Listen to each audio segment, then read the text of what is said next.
നമുക്ക് അലീനയുടെയും മനുഷ്യങ്ങളുടെയും നാളത്തെ നല്ലൊരു കഥ കേട്ടാലോ? അതിനു മുമ്പ് ഒരു കാര്യം പറഞ്ഞോട്ടെ, വീഡിയോ ഇഷ്ടപ്പെടുവാണെങ്കിൽ നിങ്ങളൊന്ന് ഹൈപ്പ് ചെയ്യാൻ മറക്കരുത് കേട്ടോ. അങ്ങനെ നാളത്തെ കഥയെ നമ്മൾ കാണുന്നേ അലീന ശരണ്യയെ കാണാനായിട്ട് വീട്ടിലേക്ക് വരുവാണ്. അങ്ങനെ വരുന്ന സമയത്ത് ശരണ്യ കിടക്കുമായിരുന്നു. ശരണ്യക്കാണെങ്കിൽ കുറേ ആൾക്കാരിങ്ങനെ കൂട്ടം കൂടി വരും, ഭയങ്കര ബുദ്ധിമുട്ടായിരുന്നു. സമുദായ നേതാക്കളൊക്കെ വന്നിട്ട് പോയതുള്ളൂ. അപ്പോൾ അവരെയൊക്കെ ഫേസ് ചെയ്യാനായിട്ട് ശരണ്യയ്ക്ക് ബുദ്ധിമുട്ടുണ്ടായിരുന്നു. അങ്ങനെ അലീന വന്നിട്ട് മോളേന്നും പറഞ്ഞ് കയ്യിലേക്കും കൂടി പിടിക്കുകയാണ്. ശരണ്യയോട് തളർന്ന് നോട്ടം നോക്കുക. അപ്പോഴേക്കും ശരണ്യയുടെ അമ്മ വന്നിട്ട് പറഞ്ഞു, അവൾക്ക് എന്താണെന്ന് അറിയത്തില്ല മോളെ, ഇന്നലെ കണ്ട ആ ഒരു പ്രസന്നതയും കാര്യങ്ങളൊന്നും ഇല്ല. അവൾക്ക് ആൾക്കാരൊക്കെ അവളെ കാണാൻ വരുന്ന സമയത്ത് അവൾക്ക് ഭയങ്കര ബുദ്ധിമുട്ടാണ്. ഇപ്പം തന്നെ സമുദായ നേതാക്കളൊക്കെ വന്നിട്ടുണ്ടായിരുന്നു. അവരുടെയൊക്കെ മുന്നിൽ അവൾക്ക് സംസാരിക്കാൻ പോലും പറ്റുന്നില്ല എന്ന് പറഞ്ഞു. അപ്പോഴേക്കും അലീന പറഞ്ഞു, മോൾ എന്തിനാ ഇങ്ങനെ വിഷമിക്കണേ? ആൾക്കാർ നമ്മൾ ഫേസ് ചെയ്യണം. മോള് തല കുനിച്ച് കഴിക്കേണ്ട ആളല്ല, തല ഉയർത്തിപ്പിടിച്ച് നിൽക്കേണ്ട ആൾ തന്നെയാണ്. അറിയാലോ, ആരൊക്കെ വന്നാലും നമ്മൾ ഒരു കാരണവശാലും അവരുടെ മുന്നിൽ കുനിഞ്ഞിരിക്കാൻ പാടില്ല എന്ന് പറഞ്ഞു. നല്ല തൻ്റെ അടുത്തോട് സംസാരിക്കണം. മോളുടെ കുറ്റം കൊണ്ടല്ല ഇങ്ങനെ സംഭവിച്ചെന്ന് ഞാൻ നേരത്തെ പറഞ്ഞിട്ടുണ്ടല്ലോ, പിന്നെ മോളെന്താ ഇങ്ങനെയെന്ന് ചോദിച്ചു. അപ്പോഴേക്കും ശരണ്യയുടെ അമ്മ പറഞ്ഞു, അവർ വന്നിട്ട് കുറച്ച് കാര്യങ്ങളൊക്കെ പറഞ്ഞു മോളെ, എന്താണെങ്കിലും ഇവിടെ ജീവിതത്തിലേക്ക് കൊണ്ടുവരാൻ സഹായിക്കാമെന്നൊക്കെ അവർ പറഞ്ഞിരിക്കുന്നത്. മോളുടെ പേരിൽ ഒരു അക്കൗണ്ടൊക്കെ ഓപ്പൺ ചെയ്യാമെന്ന് പറഞ്ഞിട്ടുണ്ട് എന്ന് പറഞ്ഞു. അപ്പോഴേക്കും അലീന ഓർത്തു, അത് നല്ലതിന് വേണ്ടിയിട്ടാണോ എങ്ങനെ എന്താണെന്നും അറിയത്തില്ല. ഇനിയിപ്പോൾ ഈ പേരും പറഞ്ഞുകൊണ്ട് അവർ അതിൻ്റെ പേരിൽ അടിച്ചു മാറ്റാണെന്നും പറയാൻ പറ്റില്ല. ഇങ്ങനെ പലരും രംഗത്തിറങ്ങൂലോ. ഈ സമയത്ത് അലീന ശരണ്യയുടെ അമ്മയോട് പറഞ്ഞു, ആൻറ്റി, നമ്മൾ ശരണ്യയോടൊപ്പം നിൽക്കണ്ടേ? അവളുടെ മനസ്സിന് സന്തോഷം കൊടുക്കുന്ന എന്ത് കാര്യമാണെങ്കിലും നമ്മൾ അതാ ചെയ്യേണ്ടത്.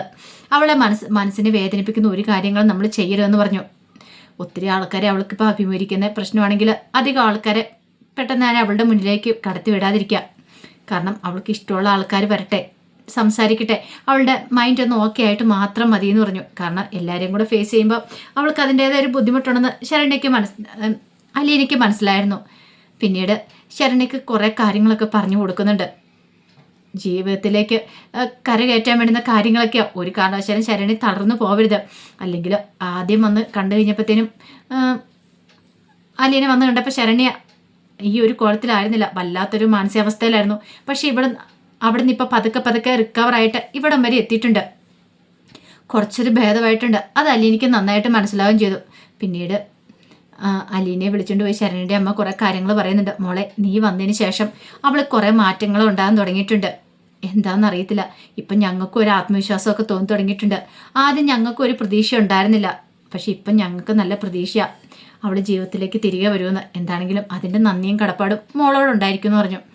അപ്പോഴേക്കും അലീന പറഞ്ഞു, ആൻറ്റി, ഞാൻ വേറൊന്നും ചെയ്യുന്നില്ല, അവളുടെ മനസ്സിലിച്ചിരി ധൈര്യം കൊടുക്കുക ചെയ്യുന്നത്. ഈ സമയത്ത് ഞാൻ കൊടുക്കുന്നേക്കാളും ധൈര്യം കൊടുത്ത് കൂടെ നിൽക്കേണ്ട ആൾക്കാർ വീട്ടുകാരാണ്. അച്ഛനും അമ്മയും കഴിഞ്ഞിട്ടോ അവൾക്ക് ആരും എന്തൊക്കെ ഉള്ളെന്ന് പറഞ്ഞു. അത് കേട്ടപ്പം ശരണ്യയുടെ അമ്മ പറഞ്ഞു, ഞങ്ങൾ കുറേ പറഞ്ഞു നോക്കിയതാ മോളെ, പക്ഷേ എങ്കിൽ അവൾ ആഹാരം കഴിക്കാൻ പോലും കൂട്ടാക്കുന്നുണ്ടായിരുന്നില്ല. പക്ഷേ മോളുടെ അടുത്ത് അങ്ങനെയല്ല. മോളുടെ അടുത്ത് നല്ല രീതിയിലല്ലേ അവൾ പെരുമാറുന്നേ.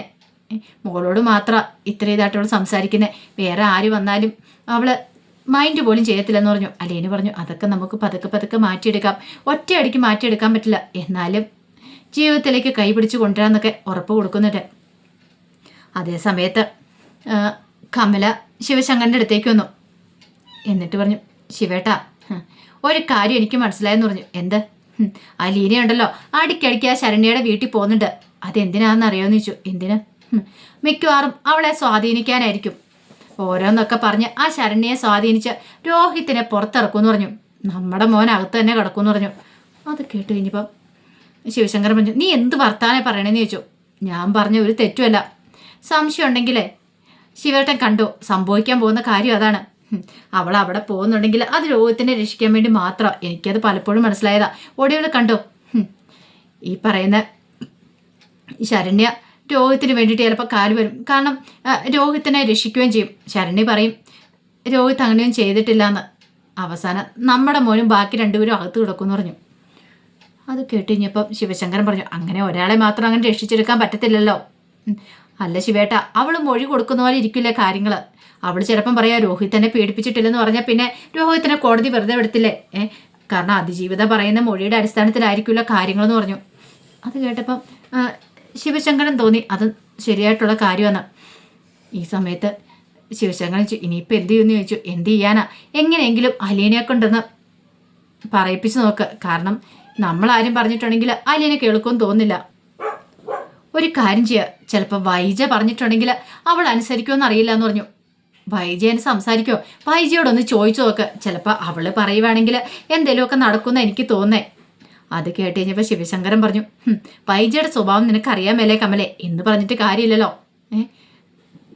മോനൊക്കെ വേണ്ടിയിട്ടല്ലേ അവളുടെ മുന്നിൽ കാല് പിടിച്ചിട്ടേ കാര്യമുള്ളൂ, അല്ലാതെ നമ്മളാരും പറഞ്ഞാലൊന്നും അലീനെ കേൾക്കത്തില്ല എന്ന് പറഞ്ഞു. ശരി, ഞാനൊരു കാര്യം ചെയ്യാം, രാജീവനെയും കൂട്ടി വൈജി ഒന്ന് പോയി കണ്ടു നോക്കാം, അവൾ എന്തായതാ പറയണമെന്നും അറിയത്തില്ലോ എന്ന് പറഞ്ഞു.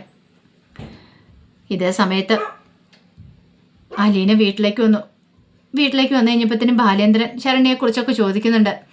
പിന്നീട് അലീന കാര്യങ്ങളൊക്കെ പറയണം. ആ സമയത്ത് കൃഷ്ണമോള് വന്നിട്ട് പറഞ്ഞു, ചേച്ചി എനിക്ക് നല്ല പേടിയുണ്ട് ചേച്ചി അങ്ങോട്ടേക്ക് പോകുന്നില്ലെന്ന് പറഞ്ഞു. എന്തിനാ മോളെ പേടിക്കണേ? അല്ല അവിടെ ചെന്നിട്ട് ഇന്നാളത്തെ പോലെ വല്ല സംഭവങ്ങളും ഉണ്ടായാലോ? ഇനി അങ്ങനെയൊന്നും ഉണ്ടാകത്തില്ല, ഞാൻ ചെല്ലുന്ന അവൾക്ക് ആശ്വാസമാണ്, അത് അവൾക്ക് മനസ്സിലാവുകയും ചെയ്യുമെന്ന് പറഞ്ഞു. ഇപ്പോൾ അവൾ പഴയതുപോലെ ഒന്നുമല്ല, എൻ്റെ അടുത്ത് ഇച്ചിരിയൊക്കെ സംസാരിക്കാൻ തുടങ്ങി, പതുക്കെ സംസാരിക്കാൻ തുടങ്ങിയെന്ന് പറഞ്ഞു. അവൾ ജീവിതത്തിലേക്ക് മടങ്ങി വന്നുകൊണ്ടിരിക്കുമെന്ന് പറഞ്ഞു.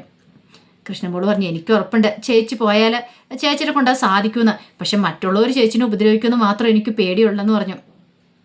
കുറച്ച് കഴിഞ്ഞപ്പോൾ ബാലേന്ദ്രൻ പറഞ്ഞു, അതെ ഇന്നെന്താണെങ്കിലും രോഹിത്തിനെ കാണാൻ പോകാനായിട്ട് പെർമിഷൻ കിട്ടിയിട്ടുണ്ട്, മനുവും വരുന്നുണ്ടെന്നാണ് പറഞ്ഞതെന്ന് പറഞ്ഞു.